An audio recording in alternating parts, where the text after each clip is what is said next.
How to rearrange apps on Roku TV or move channel on home screen.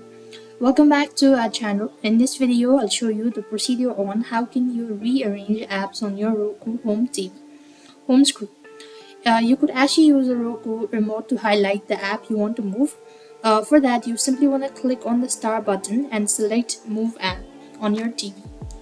As you do it, then you'll be able to see this page. Then you want to use the directional pad to highlight the app tile you wish to move.